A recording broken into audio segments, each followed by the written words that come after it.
Today on the Blockchain Report, Bitcoin's hanging around 115K, and it might be because BlackRock flips the ETF switch and gets everything it wants for the SEC. Rumble drops a crypto wallet to tip your favorite creator in Bitcoin, and Warren Buffett misses out on $850 million in Bitcoin gains. But hey, at least he still owns all the catch-up. All that and more on today's show. Let's get into it.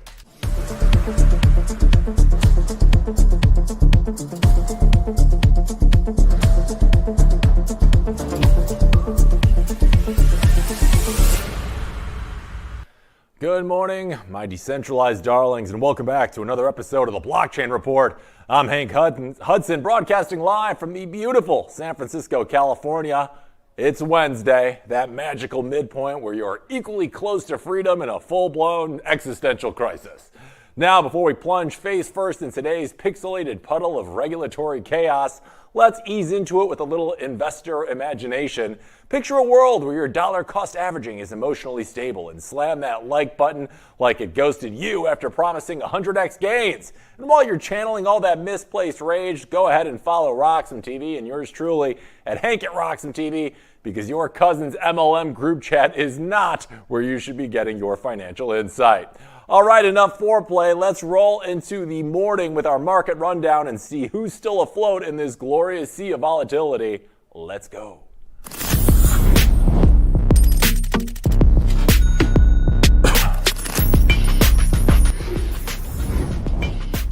All right, it's Wednesday, and today is looking okay. A lot of green across the board. It's what you want to see early in the AM hours. Right now, Bitcoin is back above 115K. Are we about to reach back into that 120K range? We're going to bring our chart shark Luca Pagano on the show in just a second and talk about it. Ethereum up to over 3,600. XRP just below $3. We have Cardano at about 73, 74 cents a coin, and Dogecoin doing what it does best, a whole lot of nothing, right around 20 cents. Seriously, what does Dogecoin do? In TradFi, looking okay. Dow Jones is up 88 points, Nasdaq's up 0.5%. The S&P 5 is also up almost 0.5 percentage point itself. MicroStrategy up nearly $1.50 today. Tesla up over 2.5% this morning. Elon, I think, is finally back in the driver's seat over there. Coinbase down almost $2.50. Nvidia down 0.5%, and GameStop sitting right around that $22.50 mark. We got a lot to cover today, so let's go to camera one, because we're going to be joined by my good friend and crypto wunderkind, Luca Pagano, who's going to help us read the tea leaves. Let's do it.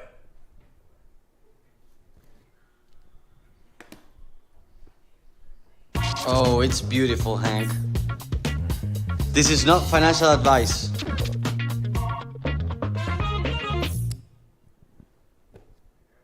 Luca, always great to have you back on the show. How are you this Wednesday morning, my friend? Hey, Hank, how's it going? It's a pleasure to be here as always, so thank you for having me. Oh, the pleasure is all mine. So this morning we saw Bitcoin. It's kind of rising back a little bit, just eclipsed that 115K mark. Yeah. Just a couple of weeks ago, we saw it 123-ish. We went all the way down to 112-ish. We're now at 115. What are you seeing right now? Was that a healthy pullback, or should we be worried? I mean, I'm honestly pretty happy with what happened with BTC. The moment. I'm not sure, just as a recap here, Hank, and, for the folks that are watching us, we kind of foreseen this potential movement. Remember, we were here planning basically the potential pullback in this downtrend channel, let's say, which for me, it's a bull flag. It's something very similar of what we've seen on last leg up. Remember, just as a quick recap, we had this leg up from the $75,000 until $111,000. So we've seen this, we've pulled back, we've done a movement where we basically reclaim this, pullback downtrend channel. I think we're doing something very similar here. Although I honestly love I love much better the weak kind of flush, which we didn't get here, to be honest. But we had a very decent daily pullback yesterday, which is more similar to that movement. So For me, honestly, this is still a pullback in the leg up structure, and what I'd love to see for us to confirm this movement and this floor here that I'm showing to you guys is I'd love to honestly reclaim $115,000 today. So if we close above $115,000, for me, it's a confirmation on the movement into the upper channel, or at least that's what I'd like to see, Hank.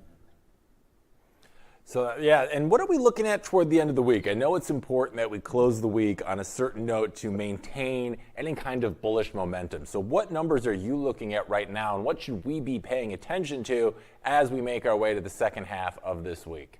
Yeah, I mean, if we very quickly grasp, the weekly, we had a rough week last week. Let's remember that. We've had basically we finished out at minus 4.4% last week.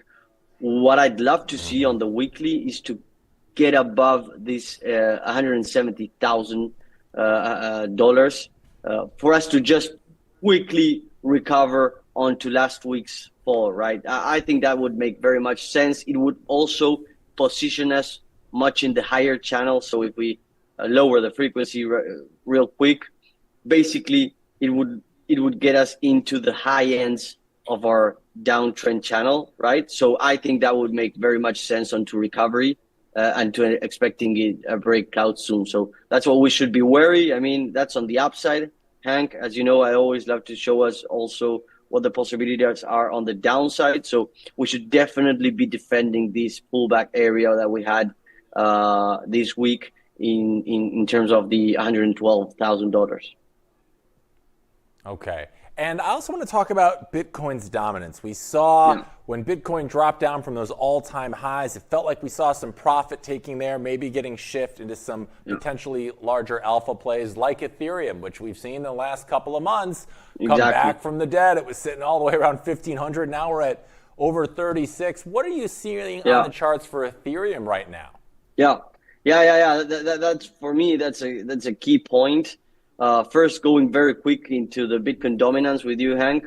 What we talked about last week and what we should be seeing if we want to see a strong Ethereum and some altcoins getting stronger would be for us to keep the Bitcoin dominance below 63%. For me, that's a key point area. As we were talking last week, this is a deviation for me, which we should hold if we want to see upside, followed by a big breakdown on the weekly candle, basically almost 6% or 5.8% down on the BTC dominance, confirming this breakdown. So what I'd love to see here, heading into onto the rest, if we want to see strong altcoins, or for the folks out there that want to see that, we should see this momentum losing into 58%. I mean, it's not going to happen all at once,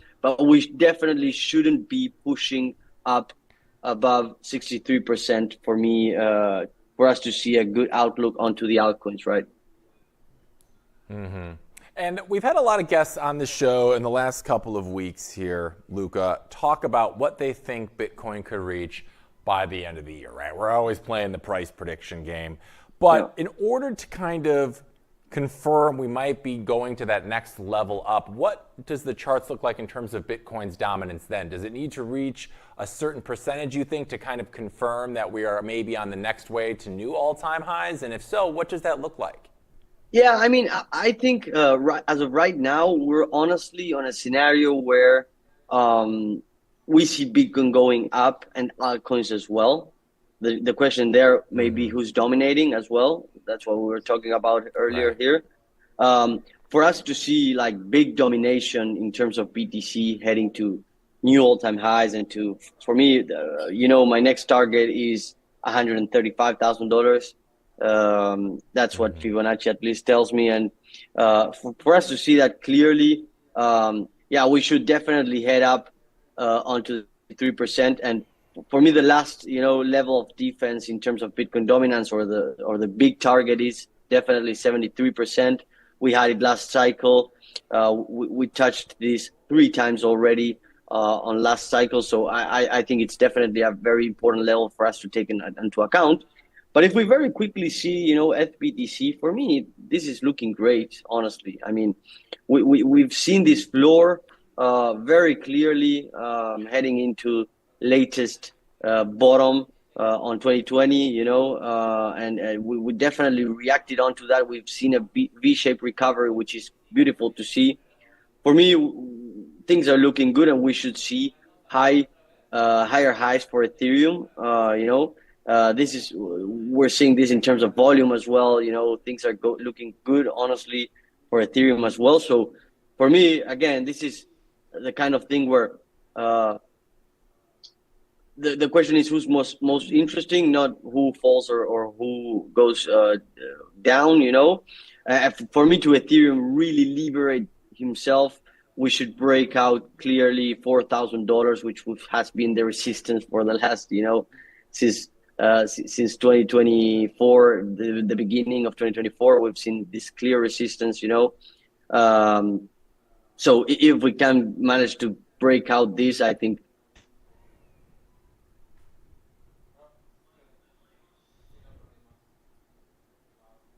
Uh-oh. There he is. So there, Luca? Can you hear me?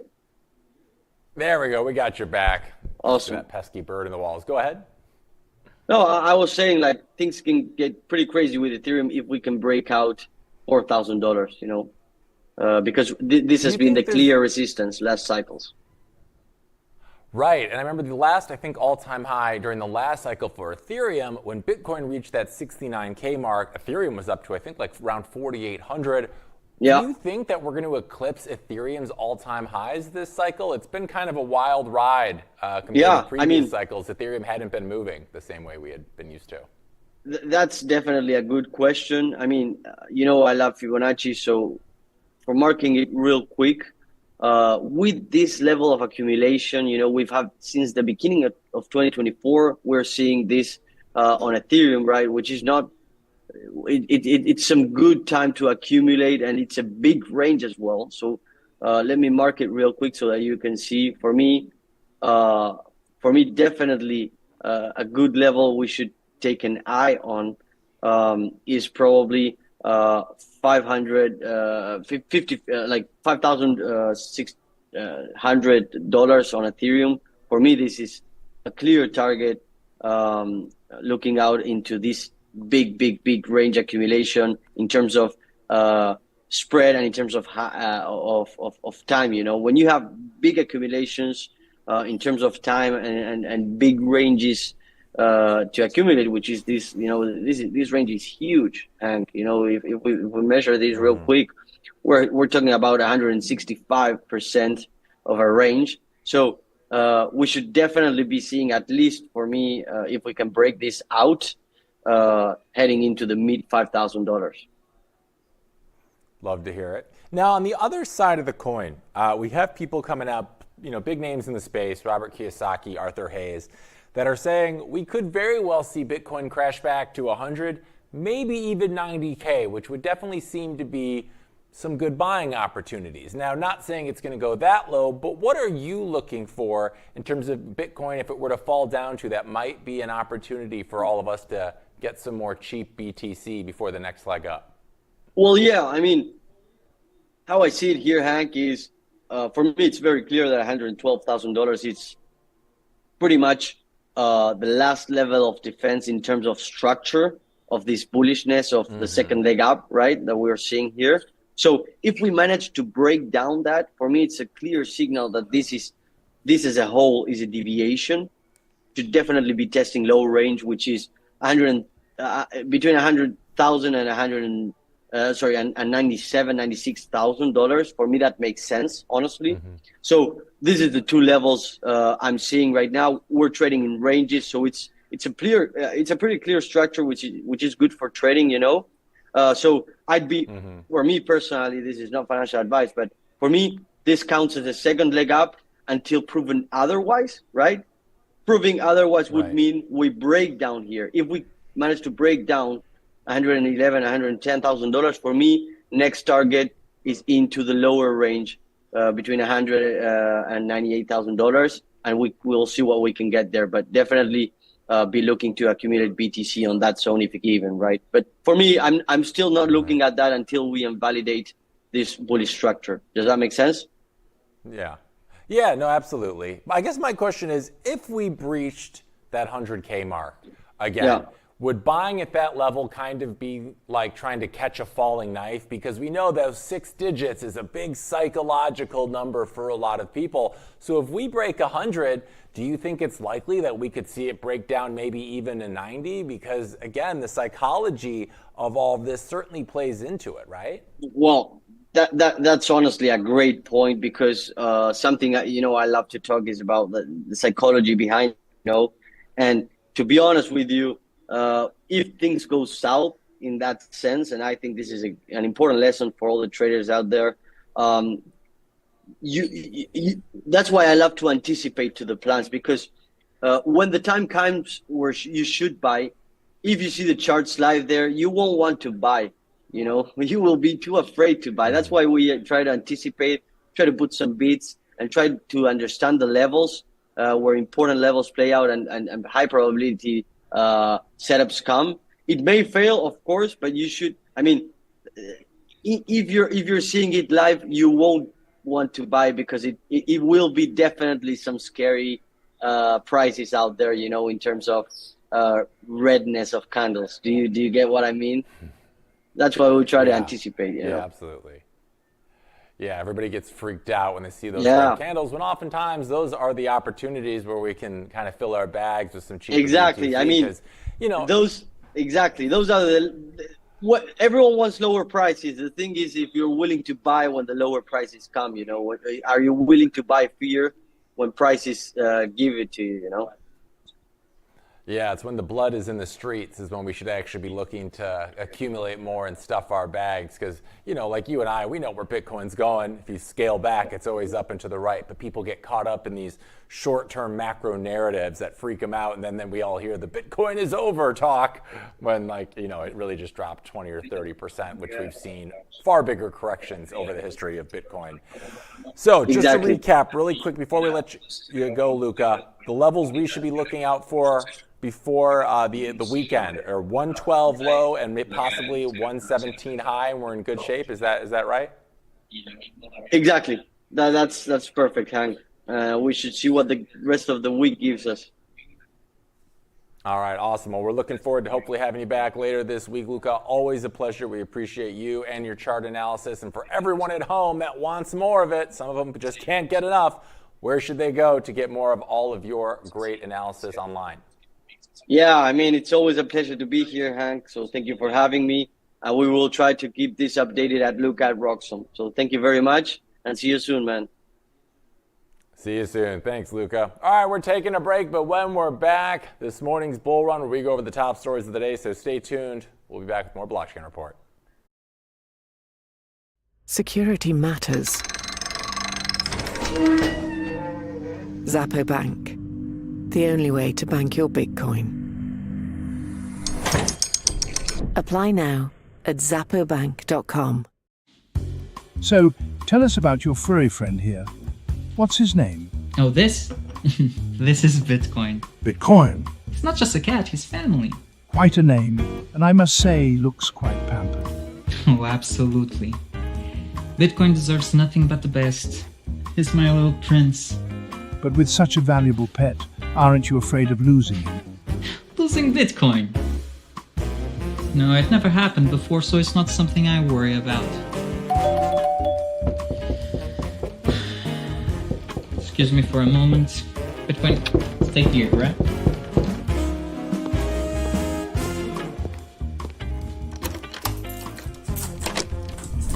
Bitcoin, no! Bitcoin, come on, little buddy, Bitcoin, I need you. Don't go.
All right, welcome back. It's 8:29 on this Wednesday morning. Bitcoin's sitting right beneath 115K, but it's time for this morning's bull run. So let's go over the top stories.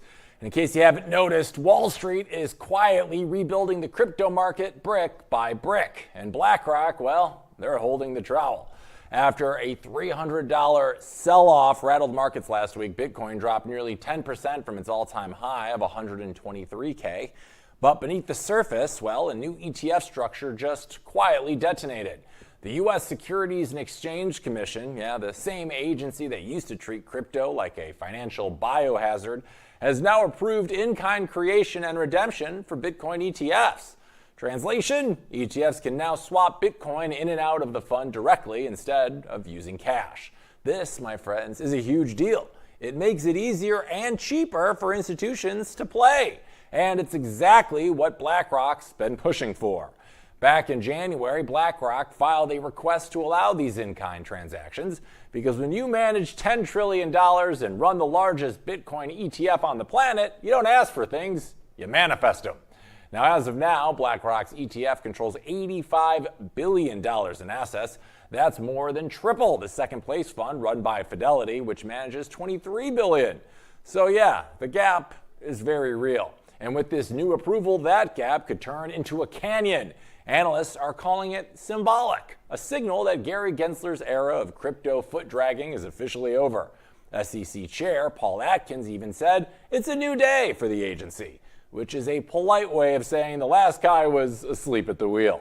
Bloomberg's Eric Balkunis put it bluntly, saying it means there's a new sheriff in town, and apparently this sheriff likes ETFs. With nearly 1.5 million Bitcoin now parked in the U.S. spot ETFs worth over $170 billion, the gravitational pull of Wall Street on Bitcoin is intensifying. This is no longer a game of retail traders with laser eyes. This is institutions locking in exposure and hedging against dollar risk. And BlackRock is steering the ship. So while headlines scream about corrections and volatility and whatever new altcoin just imploded, the real story is this. BlackRock's ETF engine has been greenlit to go full throttle. And if history tells us anything, when BlackRock gets what it wants, markets move. So don't be fooled by the short-term dip. The bigger tectonic shift is already underway. The rails are being built, the train is leaving the station, and it's loaded with Bitcoin. There it is. Warren Buffett, the 93-year-old demigod of hold my Dairy Queen and let me buy another railroad, could have made $850 million this year, but instead he did what he does best, and that is sat on a mountain of cash and hoped for a coupon.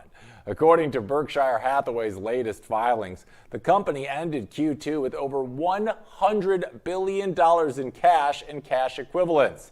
And because Buffett refuses to touch Bitcoin with a 10-foot pole or a QR code, none of it went into the asset that has been smoking the market all year long.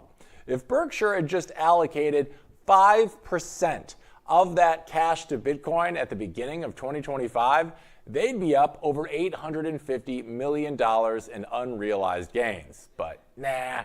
Instead, Berkshire suffered a $5 billion impairment on Kraft Heinz and lost $4.6 billion in equity investments in the first half of the year.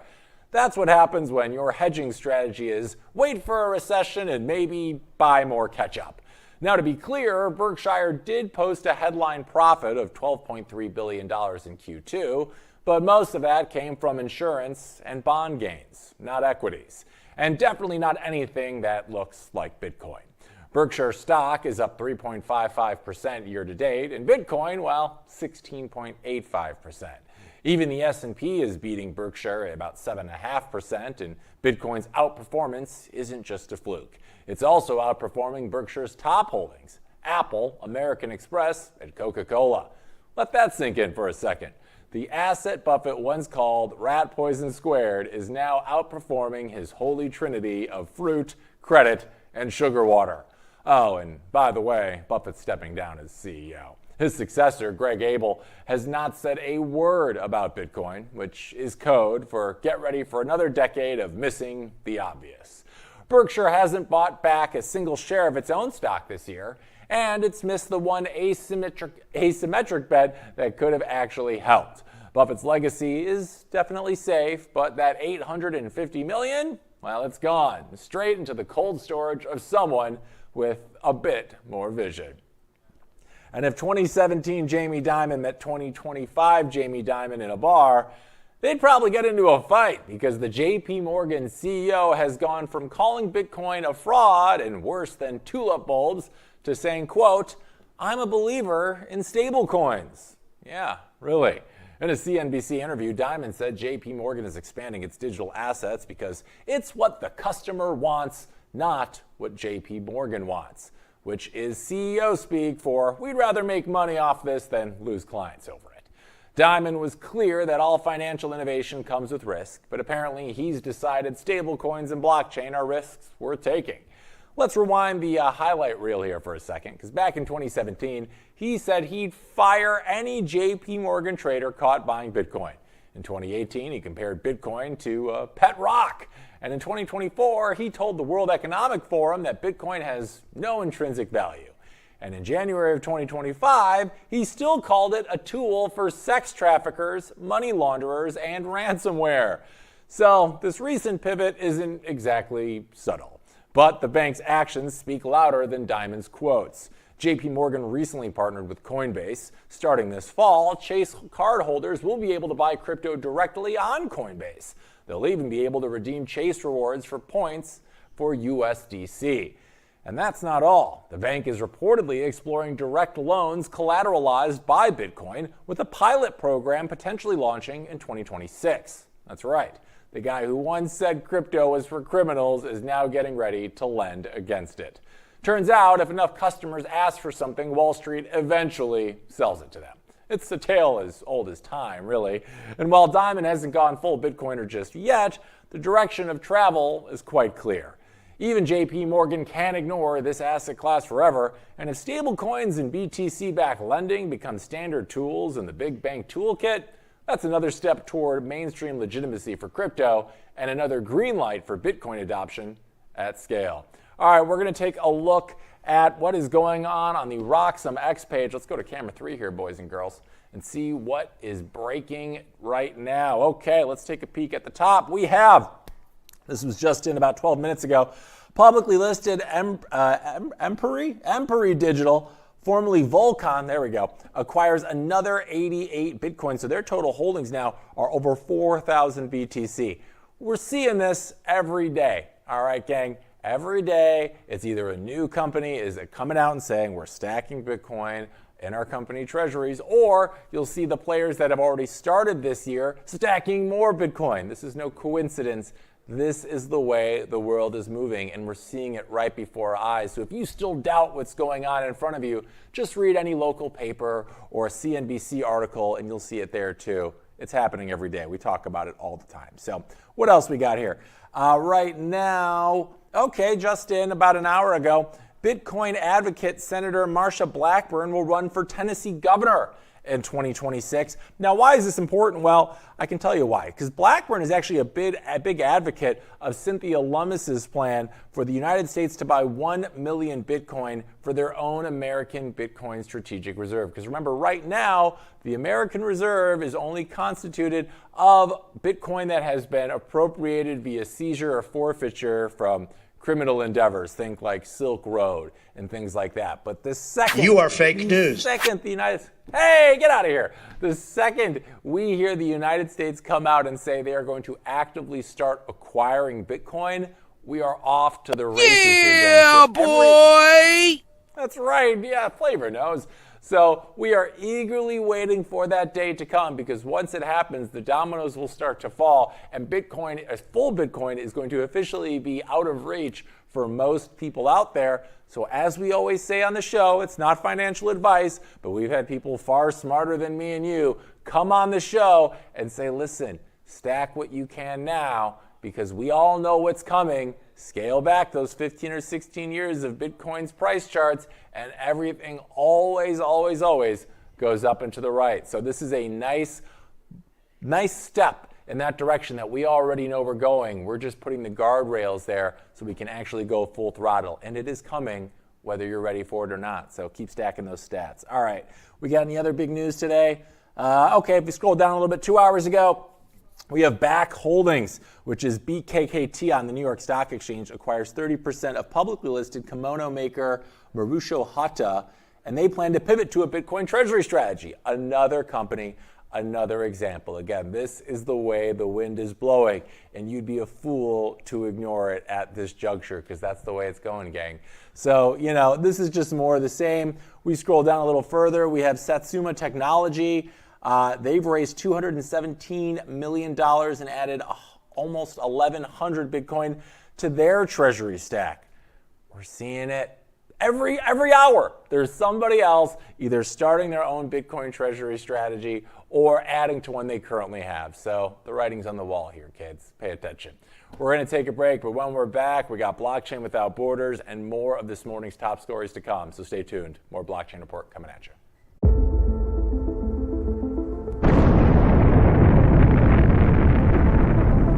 In a world far away. Nah, just kidding. This story begins in this world. It all started in 1460 in Antwerp, when the first commodities exchange was created, but the real transformation came in 1602, when the Amsterdam Stock Exchange was founded. Considered the oldest in the world, it was the first to trade financial assets. Over the years, Britain expanded its colonial and maritime influence, and the British pound sterling overtook the Dutch guilder in the market. Thus, the London Stock Exchange became the financial centre of the world. The 20th century came, and the world got into some trouble. But shortly after World War II, the Bretton Woods Agreement established the dollar as the world's primary reserve currency, and the centre of the planet moved to Wall Street. Today, we're travelling at the speed of light towards a new age, an era shaped by the consolidation of Bitcoin as the currency that will define the future of the markets. We present Roxom, a new Bitcoin-denominated market that allows trading all sorts of securities, commodities, derivatives, options, and anything you can imagine. Roxom, rock-solid markets.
Welcome back. It's time for a little Blockchain Without Borders, where we see what's going on in other parts of the world, because sometimes it feels like it's all about America, but there's a lot more out there. Let's talk about it. First up, Brazil. Well, it looks like they might be next in line to sailor on up. The country's House of Representatives is holding a hearing later this month to discuss a bill that would allow Brazil to allocate up to 5% of its natural reserves into Bitcoin. That's a potential buy of $15 billion. And for those of you with cheap seats in the back, I said billion, that's with a B. The hearing will feature the usual suspects, the Central Bank of Brazil, the Ministry of Finance, crypto advocacy groups, fintech firms, and undoubtedly someone who thinks blockchain is just a fancy spreadsheet. The bill was introduced in November of last year and makes a pretty strong case. It argues that holding Bitcoin would help protect international reserves against exchange rate fluctuations and geopolitical risks. You know, all the things fiat currency seems to be doing such a great job with already. The bill also pitches Bitcoin as a gateway to promoting blockchain technology in both the public and private sectors.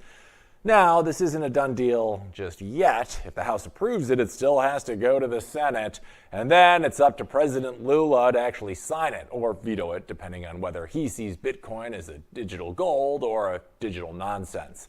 So far, public response has been a little mixed. Brazil's Vice President Chief of Staff called Bitcoin the gold of the internet and said the debate is vital to Brazil's future prosperity. But the central bank's director of monetary policy, well, he thinks adding crypto to the country's reserves would be inappropriate. Or, in other words, it's not printed by us, so we don't like it. But Brazil wouldn't be the first to go sovereign stacker after Trump signed an executive order in March to create a U.S. strategic Bitcoin reserve. Other countries started sniffing around with the idea. Kazakhstan's planning one, possibly from seized coins. India and Sweden are rumored to be exploring options. And El Salvador is still out here tweeting laser eyes from the presidency. So if Brazil follows through, expect some headlines and possibly a new green and yellow laser eyes meme. More importantly, expect price action, because when a major economy buys Bitcoin, it usually leads to another letter, and that is P for pump. All right, next up, China's legendary on-again, off-again relationship with Bitcoin took another dramatic twist this week. Or did it? It's always hard to tell. On Sunday, a bunch of social media accounts began breathlessly reporting that China had once again banned crypto trading and mining. Again. Because apparently China bans Bitcoin as the Friends reunion of crypto headlines, except it happens every 6 months and no one thinks it's funny anymore. The Kalshi betting platform account on X dropped an all-caps banger, citing capital flight and environmental concerns. It racked up nearly 800,000 views. First Squawk amplified it, but when actual humans looked into it, nada. Su Zhu, co-founder of the now-defunct hedge fund Three Arrows Capital, said his Chinese sources show zero evidence of a new ban, and Colin Wu, a crypto blogger and China watcher extraordinaire, confirmed there's no new restrictions at all. So let's review the historical rerun here quick. China first banned Bitcoin transactions via financial institutions way back in 2013. Then came the 2017 blanket ban on ICOs and crypto exchanges. Then the 2021 crackdown on mining, which somehow didn't stop China from maintaining 21% of global hash rate today. Also worth noting, China has never banned individual crypto transactions. So what exactly are they banning now? Feelings? Vibes? I don't know. Meanwhile, stablecoins and real-world asset adoption are quietly gaining traction within China. Yeah, even among government officials. So either they're banning Bitcoin again, or, I don't know, someone needed a few thousand retweets and dusted off the oldest FUD in the playbook. I don't know. I guess only time will tell on that one. Get it together, China. And in other news, Namaste is the new number 2, as India now holds more Bitcoin than China, Germany, and Russia combined. Analysts estimate that the country's holdings at 1 million Bitcoin are about 5.1% of the total supply. Only the U.S. has more. America still leads with around 7.8 million Bitcoin, mostly held by institutions, companies like Strategy and the FBI's evidence locker. But India is making up some ground, and fast. They're doing it with one hand tied behind their back, as a 30% capital gains tax exists there, a 1% tax is deducted at source, and zero official support from regulators. It's like they're climbing Everest in flip-flops and still beating everyone else to the top. Now, these numbers aren't from government disclosures, by the way. They're from on-chain analytics, exchange data, and a growing industry consensus. India has over 119 million crypto users, which is the most in the world, and while their portfolios may not be massive individually, together, they're stacking. The country's young, mobile native, and financially curious, which apparently is a perfect recipe for orange pilling a billion people. Still, the Reserve Bank of India isn't exactly throwing a party. They've been cautious, and the tax policies haven't exactly helped. But the demand is there. And the message? Well, even one of the most hostile environments for crypto regulation, Bitcoin finds a way. And if India ever loosens the leash, the US might not be number one for much longer. Because in the global race for digital money, the tortoise is holding all the sats. All right, we're taking a break. When we're back, we're giving more to our bull run, and we got an interesting story ahead with Rumble as they are going to be accepting Bitcoin payments for their creators so you can finally start creating and then earning in sats. More on that when we're back. Blockchain Report, back in a sec.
All right, welcome back to this morning's Bull Run. Rumble, the anti-YouTube for people who think YouTube is too soft and restricts freedom, is launching its own crypto wallet, because if you're going to monetize your free speech, you might as well skip the traditional bank while you're at it. The new Rumble wallet is being rolled out in partnership with Tether and MoonPay, an alliance that basically screams, "I swear this is real money." Rumble's CEO Chris Pavlovski says the wallet will let users send and receive Bitcoin, stablecoins, and possibly some opinions that would get you banned elsewhere, all without the middleman. No banks, no PayPal, no YouTube revenue share disappearing into the void. You tip your favorite creator, they actually get the money. Totally weird, right? Now, this is part of Rumble's bigger mission to promote free speech, empower creators, and let's be honest, capitalize on creators who've been demonetized into irrelevance by the big guys. But now, those creators can get tipped directly. No 45-day payout delays, no ad revenue black holes, no "your video was too controversial for advertisers" messages from Google, the Google gods. This is financial autonomy with a side of Web3 marketing jargon. And honestly, it might work, because if there's one thing creators want more than clout, it's control. The wallet integrates MoonPay for buying and selling crypto inside the app, making it easy for the crypto curious to slide headfirst into decentralization, or at least into giving someone $5 in USDT for yelling about fiat. And it's all powered by Tether, which is either the glue of the global crypto economy or a ticking time bomb, depending on which article you read. Regardless, the wallet's supposed to be fast, simple, and immune to content takedowns, which means if your video gets nuked from every platform except Rumble, at least you can still get paid. The move is a not-so-subtle jab at traditional platforms like YouTube and TikTok, which are great unless, you're talking about anything remotely spicy or outside the Overton window. And while Rumble's decentralized credentials are debatable, their wallet definitely fits the part. No launch date yet. It's in classic Web3 limbo, as in coming soon. But when it drops, you can bet the creators who've been shadow banned, demonetized, or just really into sovereignty will be there first in line. Because at the end of the day, Rumble doesn't want to replace YouTube's culture. They want to replace its payment processor. And in crypto, that, my friends, is the real power move. Semler Scientific is back in the news. They are first healthcare company. Now they are a healthcare company powered by Bitcoin, because when your revenue falls 43%, your operating expenses balloon to $10 million, and you somehow walk away with $66.9 million in profit, it means you probably bought Bitcoin. And they did, and lots of it. Semler posted $83.8 million in unrealized gains from its Bitcoin treasury in Q2. That's a lot. The company made more from number go up than they did from their actual products. Their net income went from $11,000 in the same quarter last year to $66.9 million this year in this same quarter. So all while losing money on operations. And the company's chairman couldn't be prouder. Eric Semler says their Bitcoin treasury strategy has generated $110.4 million in unrealized gains this year alone. This is what he had to say during the Q2 earnings call. Let's roll the clip.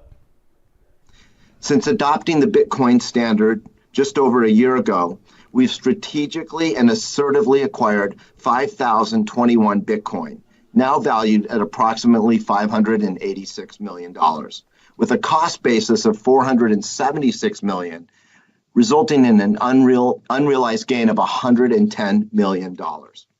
So far, in 2025, we have acquired 2,723 Bitcoin and generated a BTC yield of 31%. This resulted in BTC gain of 719 Bitcoin and a BTC dollar gain of $84 million as of July 31st. Bitcoin yield? Not too bad for a medical company.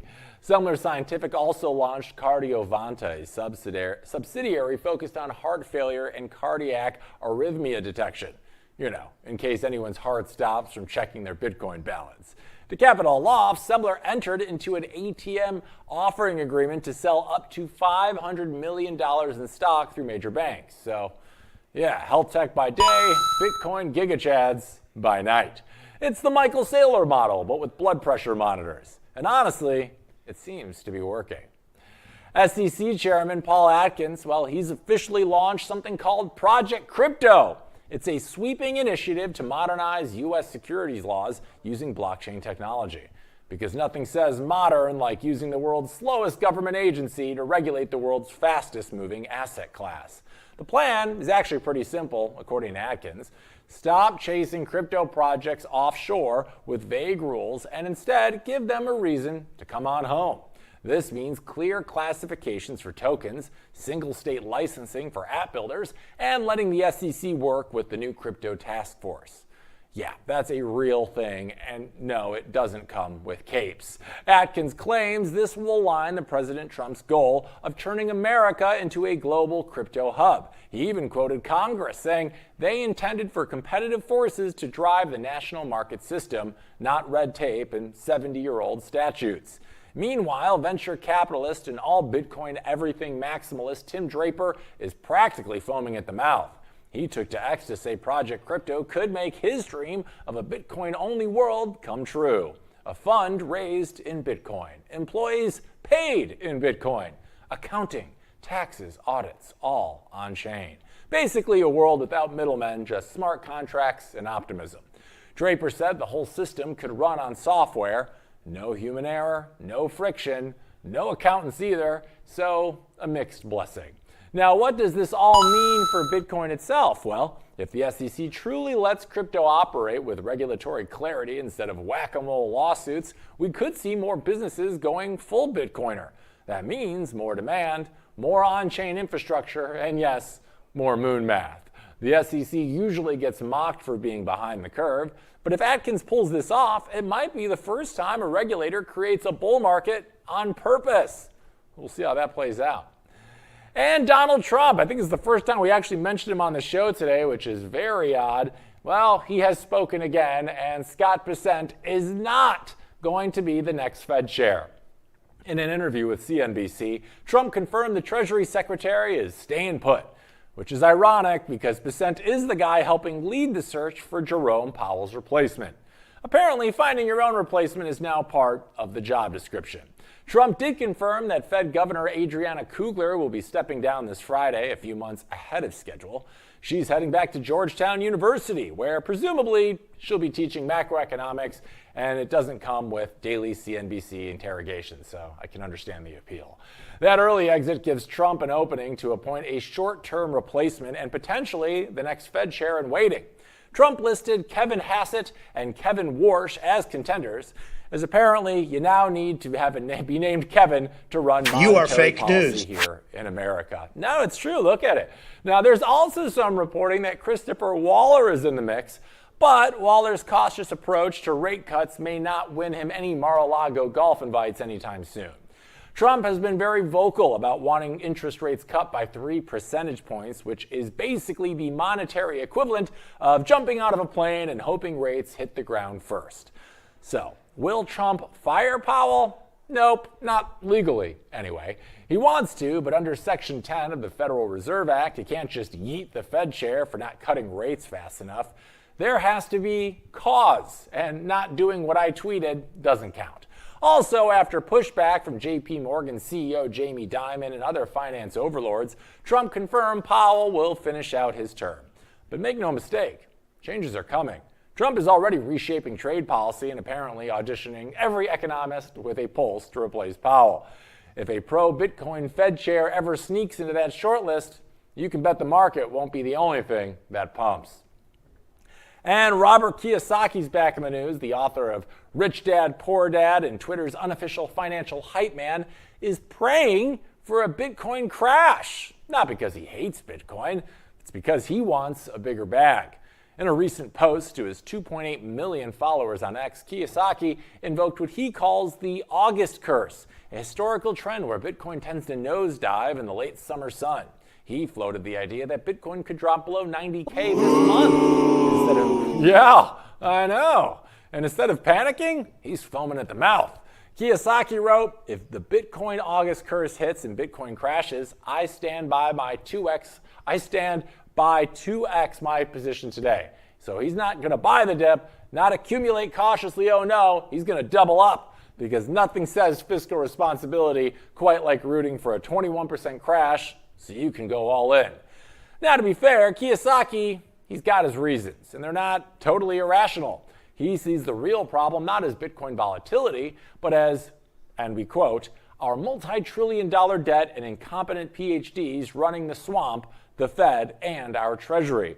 Which, for a guy who's made a career out of warning people the sky is falling, is pretty on brand. He spent the summer attending financial education events like The Collective and Limitless Financial, where he listened to gold bugs, real estate guys, and Bitcoiners wax poetic about the end of fiat. So now he's feeling bullish, or maybe hopeful, for devastation is more accurate. He also took a jab at the traditional education system, comparing financial experts like Larry Lepard and Jim Rickards to real teachers, unlike apparently fake school teachers who have no idea what they teach. Stay in school, kids. Unless Robert Kiyosaki says otherwise, of course. Now, at the end of the day, his bet is quite simple. If Bitcoin dips in August, it's not a failure, it's an opportunity. And if he's right, the so-called August curse hits again, you'll hear the sound of a 72-year-old man doubling down on digital gold echoing through the market. Some people, they fear a crash. Others, they prepare for it. Kiyosaki, he's bringing the snacks. We're taking a break. When we're back, tales from Hollywood. Let's see what's going on at the intersection of, AI and crypto in the world. It's a wild one out there. Stay tuned. Blockchain Report coming right back. Security matters. XAPPO Bank. The only way to bank your Bitcoin. Apply now at XAPPOBank.com. So, tell us about your furry friend here. What's his name? Oh, this? This is Bitcoin. Bitcoin. It's not just a cat, he's family. Quite a name, and I must say, looks quite pampered. Oh, absolutely. Bitcoin deserves nothing but the best. He's my little prince. But with such a valuable pet, aren't you afraid of losing him? Losing Bitcoin? No, it never happened before, so it's not something I worry about. Excuse me for a moment. Bitcoin, stay here, right?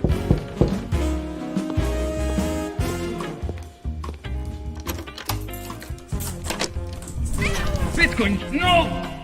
Bitcoin, come on, little buddy, Bitcoin, I need you. Don't go.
it's time for some tales from Hollywood.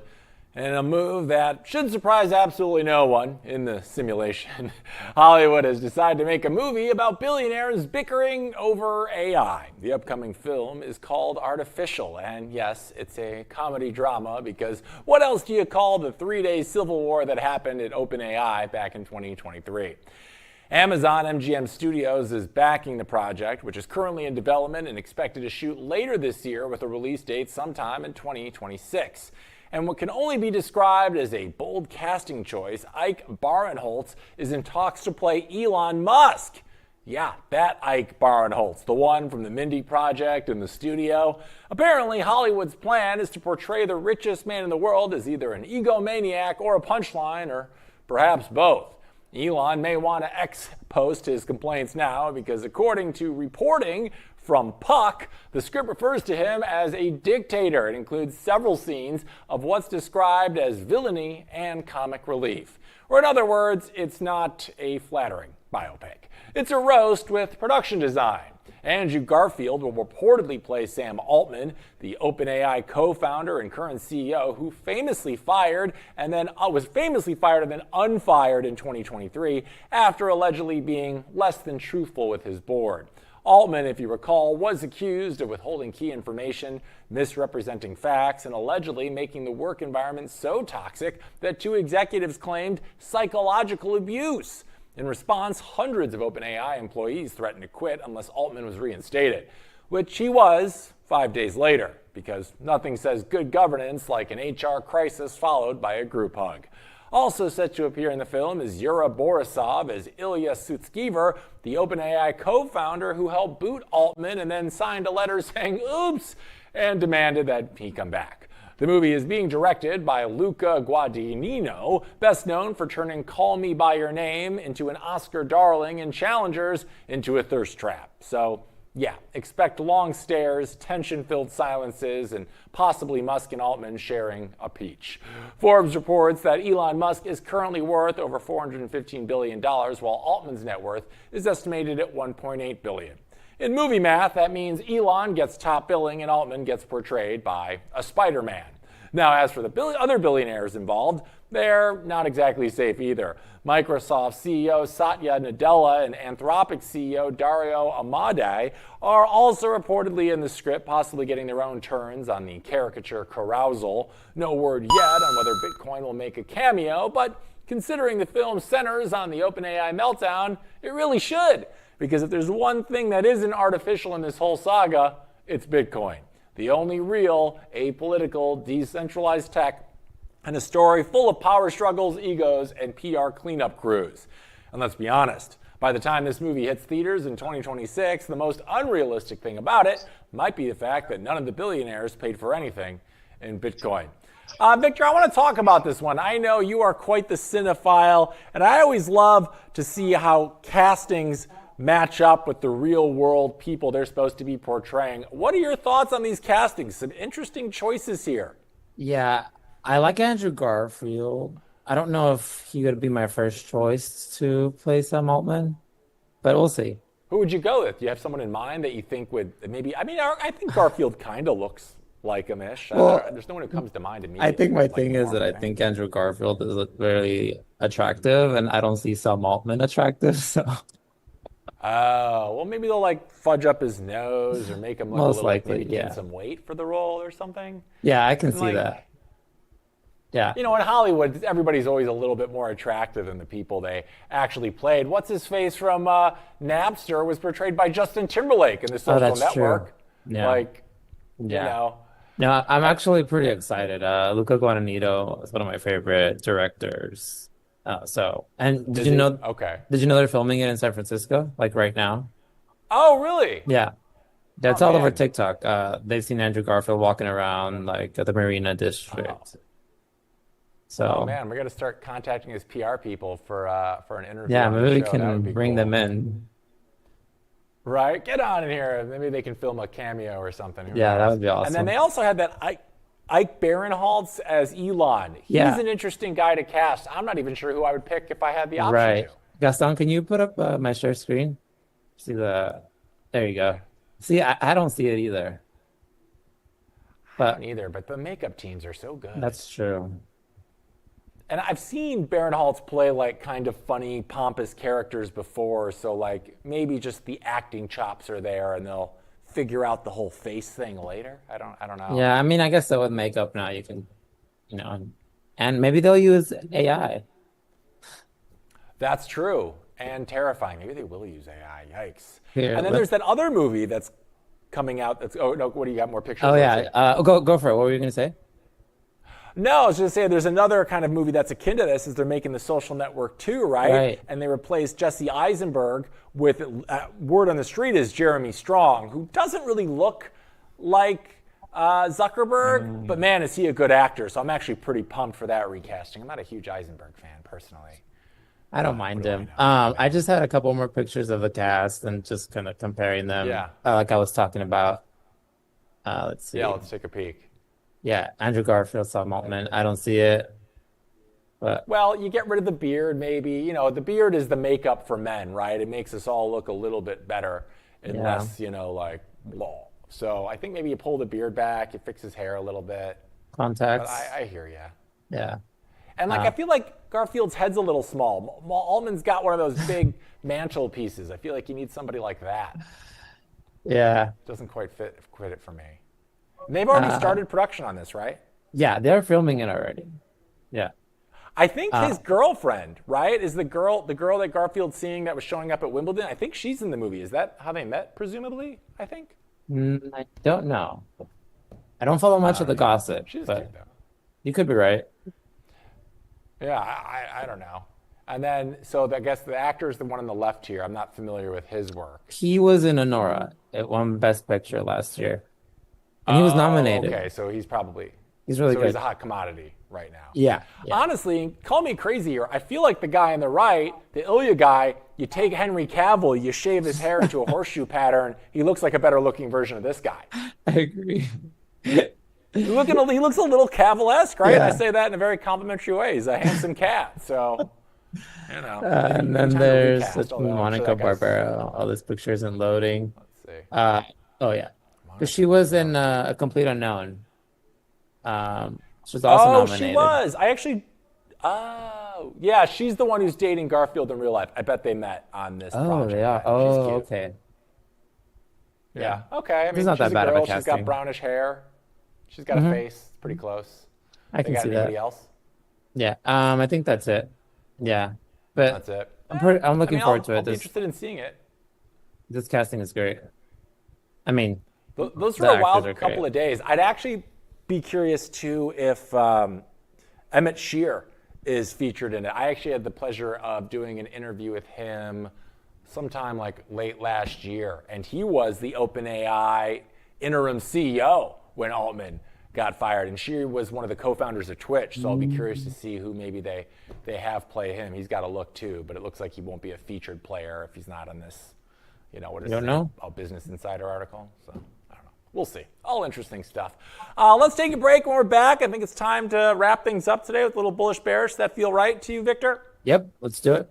Okay.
we're back, and before we go to our bullish, bearish, or BS, we got one more story for you. Is the statue of Satoshi Nakamoto, which was installed last year in Lugano, Switzerland, was recently ripped from its base and thrown into Lake Lugano. Animals. Now, because nothing says celebrating decentralization quite like hurling a symbol of it into a lake, I guess. The statue, crafted by Italian artist and Bitcoin maximalist Valentina Picassi, was unveiled in October of 2024 and took 21 months to plan and construct. It was installed in Park Oceani, a scenic lakefront park, until some mystery vandals decided to go full crypto performance art and send it swimming into the lake. Municipal workers recovered the statue in several pieces. It wasn't stolen, it was just smashed a little bit. According to the artist, it had only been welded to the base at 2 points, so removing it was about as hard as pulling an IKEA lamp off of a shelf. Now, Satoshi Gallery, the art collective behind the installation, offered a 0.1 BTC reward, that's over 11 grand, for its return. It's unclear if anyone actually claimed it. Online reaction ranged from sadness to disgust to speculative rage. One synonymous user blamed drunk partygoers from Swiss National Day. Another said, "Such a tasteless and stupid thing to do," which, to be fair, could be the tagline for most things in 2025. Tether's CEO, Paulo Ardoino, responded with a single heart emoji because even when Bitcoin monuments get attacked, the vibes remain immaculate. Satoshi Gallery put out a statement saying, "You can steal our symbol, but you will never be able to steal our souls." Dramatic. They also confirmed plans to install similar statues in 21 locations around the world because Satoshi may be synonymous, but his presence is getting harder and harder to ignore. Now, the statue will be repaired, the movement continues, and Bitcoin remains undefeated, even when it's in underwater, literally. All right, let's wrap things up with a little bullish or bearish. Let's roll that stinger, please.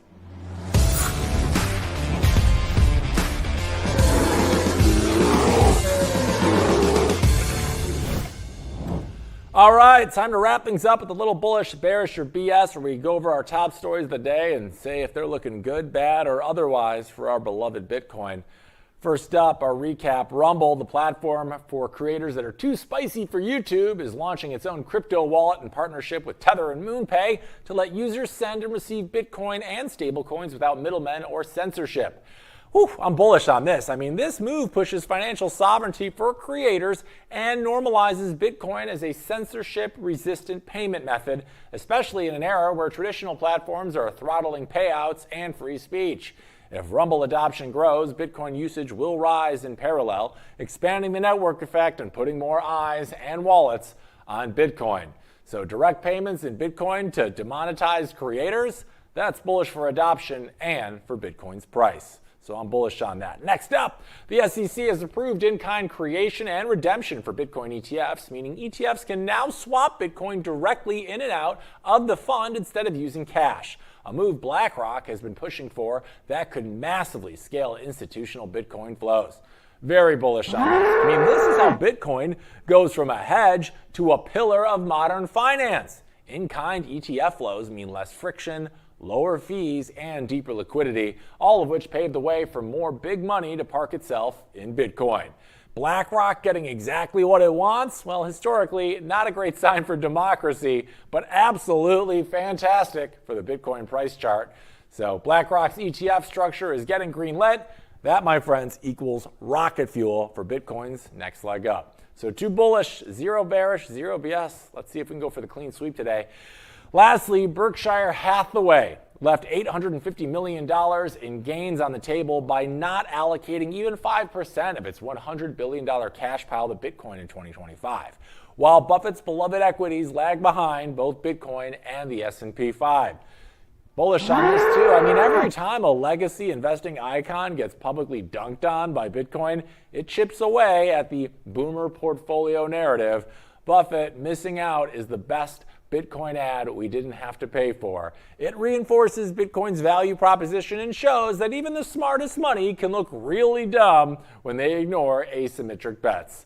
So Buffett fading Bitcoin while it outperforms his portfolio, that's bullish PR in disguise. So today's final tally, 3 bullish, 0 bearish, and 0 BS meaning absolutely freaking bullish day. The rails are expanding, the institutions are upgrading, and the old guard is still ignoring Bitcoin at their own expense. Feels like 2020, except, with more power, ETFs, and fewer excuses. As always, thanks for tuning in to the Blockchain Report. Make sure to like, follow, and subscribe to RoxomTV and yours truly at Hank at RoxomTV. And I'll be back same time and place tomorrow. Until then, stay bullish, and as always, hodl on. I'll see you then.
Security matters.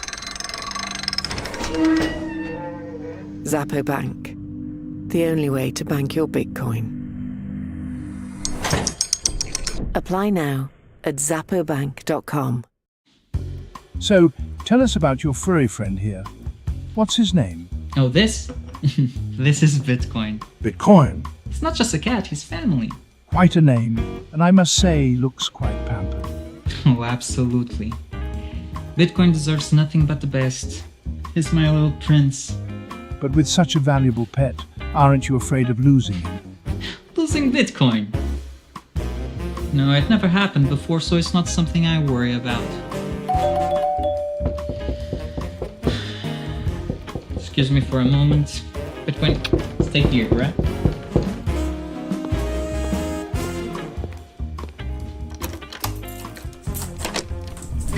Bitcoin, no! Bitcoin, come on, little buddy, Bitcoin, I need you. Don't go.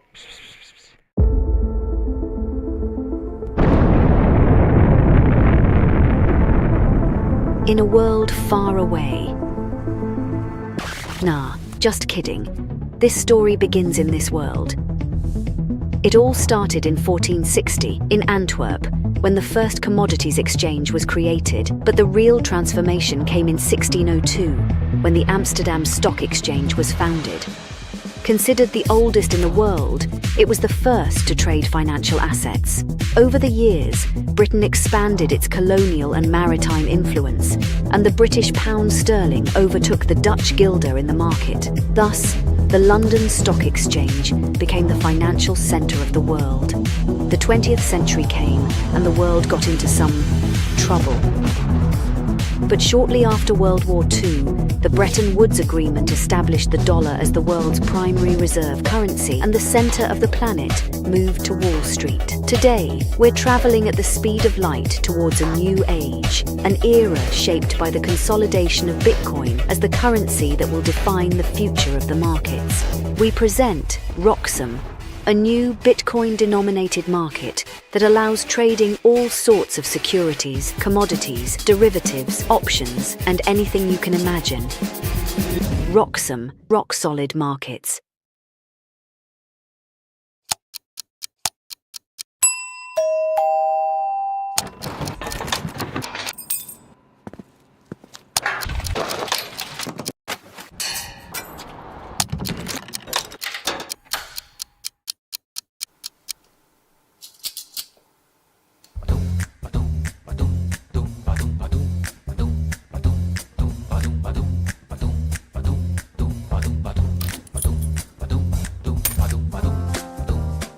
future of capital markets runs on Bitcoin. Introducing Roxom, the first ever exchange where Bitcoiners can trade treasury stocks entirely in BTC.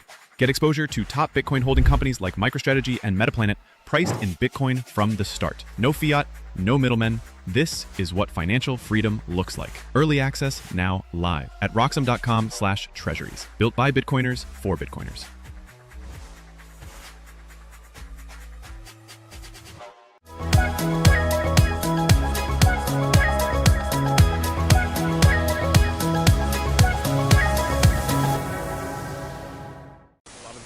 Speculative enthusiasm has shifted to Bitcoin treasury companies. I think what we're seeing is like a mega trend starting to take shape in global finance with Bitcoin treasury companies. Not only can I put my treasury into Bitcoin, but I can use TradFi to borrow more dollars to buy more Bitcoin. My kind of back of the envelope math is I think that Bitcoin treasury companies end up accumulating like half of all Bitcoin over the next 20 years. I think it's going to be a mega trend. Guys, welcome back to another show today. I'm here with Jesse. I'm super happy to have you back on the show. How are you doing today? I'm doing great. It's good to be back. Apparently it's been 8 months. I can't believe that. Exactly. The last time we recorded together, Bitcoin was trading more or less at $80,000. We've seen a difference in price there in July. Of course, we reached a new all-time high. Plus 50% every time we talk, I guess. Exactly. So, which is a good thing. In your view, is the bull run over? I think it's not. My personal view is that we're seeing a different sort of market structure this time around because Bitcoin has matured a lot. I think Bitcoin treasury companies, especially the size that Strategy is buying at, change things a fair bit. I think that we're going to see, there's speculation about like, how many sovereigns are accumulating Bitcoin, how many billionaires are buying Bitcoin. Hard to say, but it's quite clear that, public companies are deploying funds aggressively. And I think that's kind of just changing the shape of the chart for this cycle. I wouldn't be surprised, historically we've had like 12 to 18 months post-halving is the top. I would not be surprised if this slow grind that we've seen over the last 2 years, really, for the last 2 years, we've had like a step jump upwards and then consolidated for like 4 months and then another one and then 4 months of sideways. I just think there are different market forces that are kind of setting bands for where the price settles for a period of time until it breaks out to the upside. When the market makers can no longer contain things, and the day-to-day strategies of like buying low and selling high within a range that I'm sure some market makers are doing no longer work because the supply shock just kind of finally manifests itself. And so I think that's the structure we've been in. I think that the long periods of sideways consolidation may mean that this bull run just gets extended, like it's just taking longer for us to see the kind of like upside movement that in 2017 we saw very quickly.